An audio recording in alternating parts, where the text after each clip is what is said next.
I gotta. Hello? Hello. Hey, this is Catherine.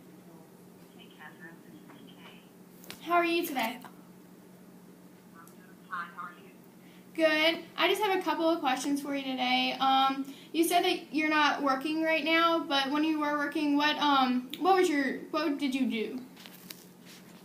What I did, I was an analytical chemist.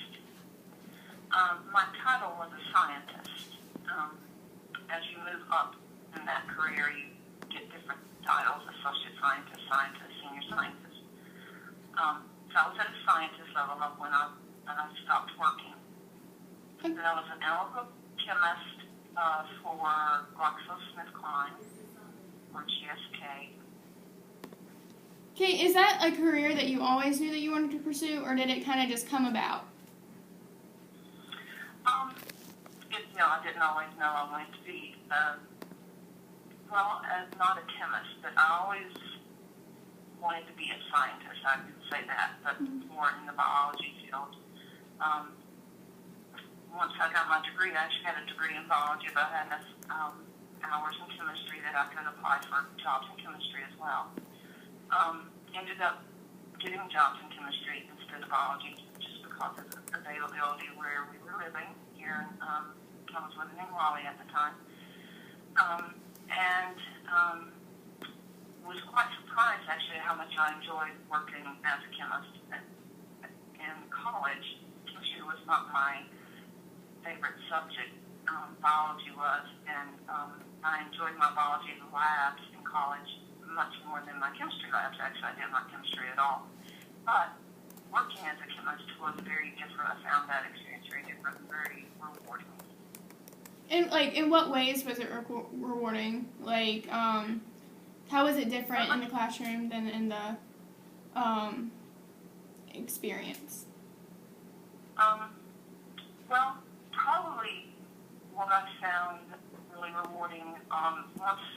First I started off working for the Department of Agriculture, and then I moved over to a position at GlaxoSmithKline. That's when it was more rewarding when I got there.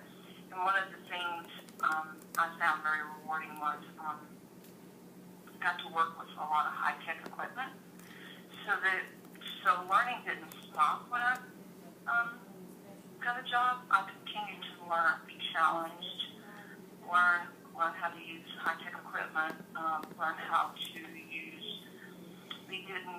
At first we used paper notebooks. We had to document everything we did. Working for a pharmaceutical company. And eventually we documented in electronic notebooks, and everything was a learning curve. It kept me challenged, it kept my interest. I found it boring. Okay, I have another question. So what kind of advice do you think you would give to me, someone who doesn't really know exactly what they're going to do when they go into college? Yeah, so looking back, and as I've offered this to my own daughters, is you need to see yourself doing whatever career choice you have. And doing it, particularly as a female, if you're interested in being married, and if you're interested in having children, you need to think that through a bit. If you choose a career, working for a corporation, in particular my career, I worked in a laboratory, so I can't do that from home, obviously. Eventually I built enough that I could go into work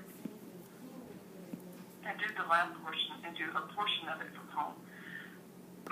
In my department, I was one of the only people who worked part-time. I eventually had 3 children, and I didn't find the balance between work life and home life good enough for me. I wanted more time at home with my children, so I was one of the only people in our entire department that went part-time.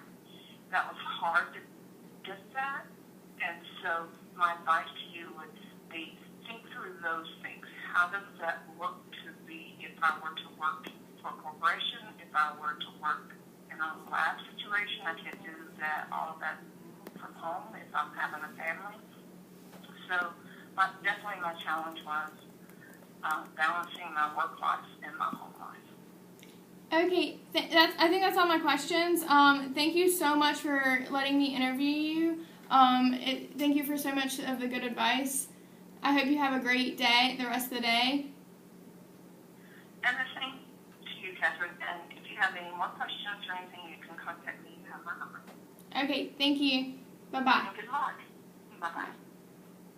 Well, you sound like you have a lot of